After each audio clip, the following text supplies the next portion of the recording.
시작부터 싸고 시작하냐? 오늘의 둠스팅크, 둠스의 역대급 오프닝. 스파이더맨과 울버린이 맞짱을 뜨고 시작한다. 그리고 둠스 이후의 역대급 블록버스터 시크릿 워즈가 2부작으로 쪼개진다는 루머까지. 1년 연장. 한국 시간으로 지난 25일 둠스데이의 따끈하고도 충격적인 루머.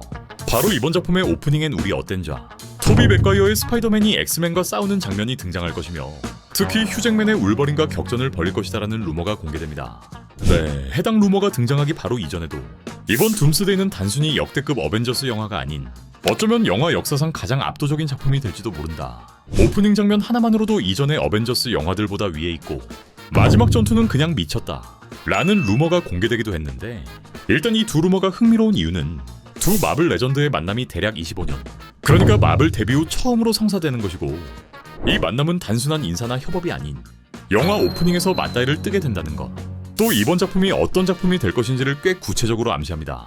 토비의 스파이더맨은 우리가 알고 있는 히어로 중 가장 인간적이고 조심스럽게 싸우는 캐릭터지만, 우리의 맨중맨 울버린은 설명할 필요도 없는 본능의 화신이기도 한데, 이 둘이 같은 편으로 나란히 서는 것도 아닌 서로를 죽일 듯이 싸우는 장면으로 영화가 시작된다면, 이는 곧 이번 작품이 단순한 히어로들이 뭉치는 스토리가 아닌 세계관의 충돌을 전면에 내세운다는 걸 예상해볼 수 있습니다.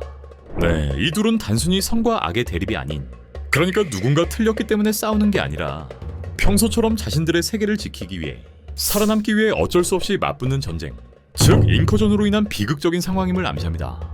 한 개는 엑스맨 유니버스, 또 다른 하나는 토비의 스파이더맨 유니버스가 충돌, 그러니까 서로가 서로에게 위협받는 상황이 되어버린 것.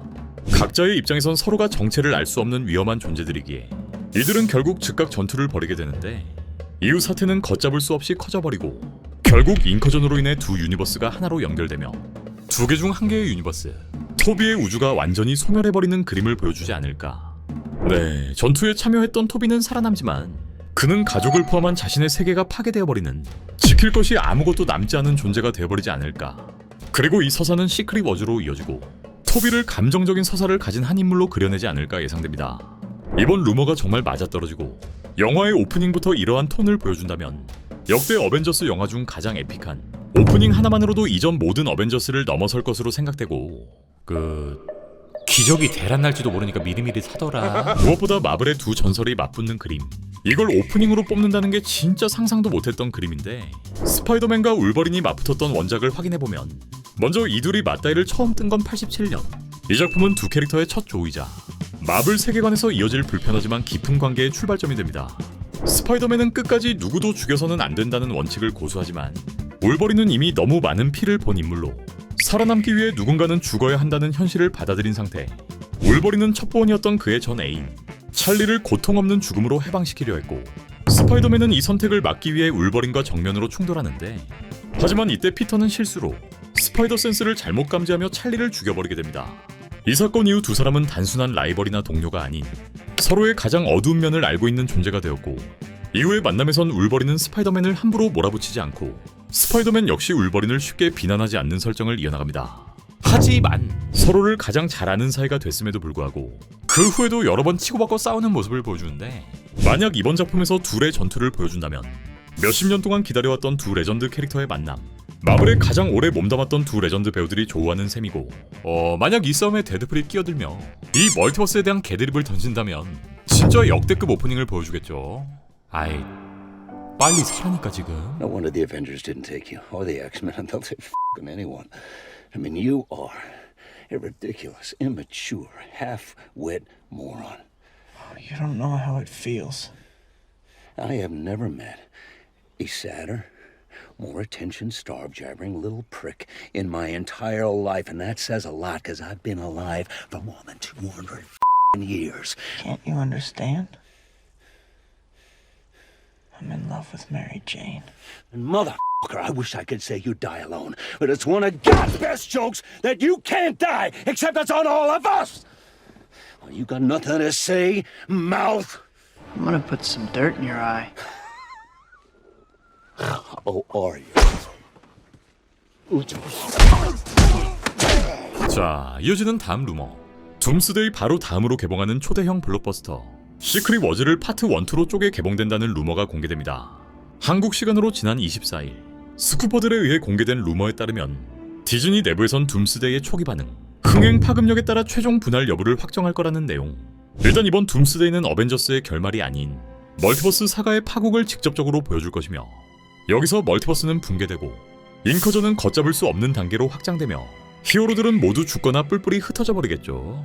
때문에 만약 시크릿 워즈 단 한 편으로 영화를 끝내야 한다면 마블은 다음과 같은 세 가지를 한 번에 처리해야 할 텐데, 첫 번째로 인커전으로 무너진 멀티버스의 정리, 두 번째는 원작 코믹스 속 배틀월드 혹은 그에 준하는 세계관에 대한 설명이 필요할 것이고, 세 번째로 수십 명에 달하는 캐릭터들의 서사적 퇴장까지 현실적으로 엔드게임보다 훨씬 과한 부담이 될 수밖에 없는 것.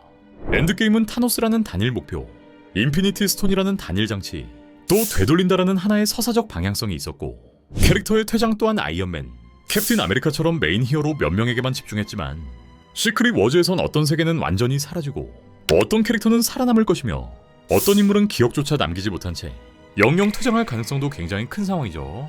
만약 이 모든 과정을 영화 한 편으로 끝내려 한다면 관객들은 감정을 따라갈 시간도 없이 설정에 휩쓸릴 위험이 크기 때문에 결국 마블과 루소 형제는 흥행 욕심이 있어서라기보단 작품의 서사 유지를 위한 최소한의 선택이 아닐까 생각됩니다.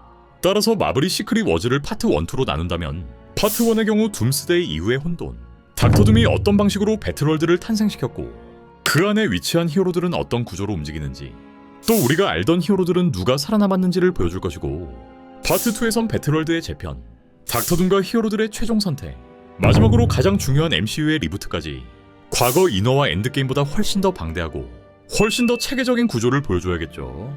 또 하나 주목해야 할 건 이게 확정이 아닌 조건부 판단을 하고 있다는 점인데, 둠스데이가 흥행과 화제성 모두를 동시에 만족시킬 경우에만 시크릿 워즈를 마블 역사상 최대 규모의 2부작 이벤트로 밀어붙이겠다는 것. 만약 둠스데이가 멀티버스의 피로감을 완전히 해소하지 못하거나 생각보다 관객 반응이 뜨뜻미지근하다, 또 예상했던 스코어보다 낮은 흥행 기록을 세운다면 결국 시크릿 워즈는 단일 영화로밖에 제작되지 않을 것이고, 루소 형제도 여기서 빠이빠이 하는 거죠. 자, 그렇다면 과거 전세계적인 문화적 현상이자 거대한 산, 인어와 엔드게임을 비교해보았을 때 이번 둠스데이는 어느 정도의 스코어를 기록해야 할까?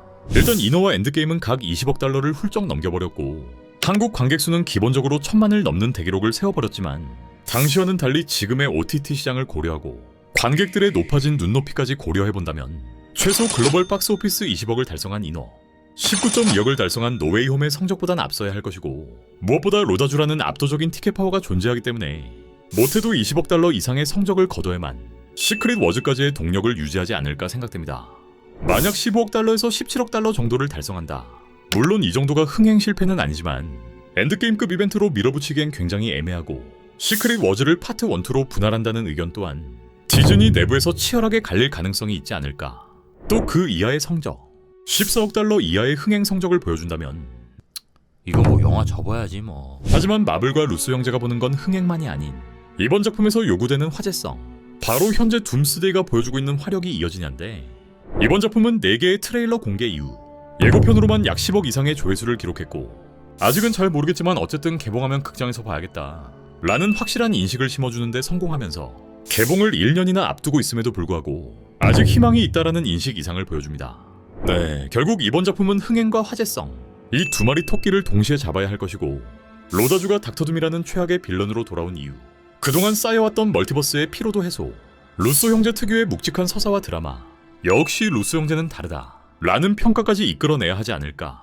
만약 시크릿 워즈가 2부작으로 제작된다면 MCU의 20주년이 바로 28년, 이는 굉장히 상징적인 타이밍이기도 하기 때문에 마블은 이번 작품을 어떻게든 대응행시키고 돌아섰던 마블 팬들의 여론을 완전히 잠재워야 할 것으로 보입니다.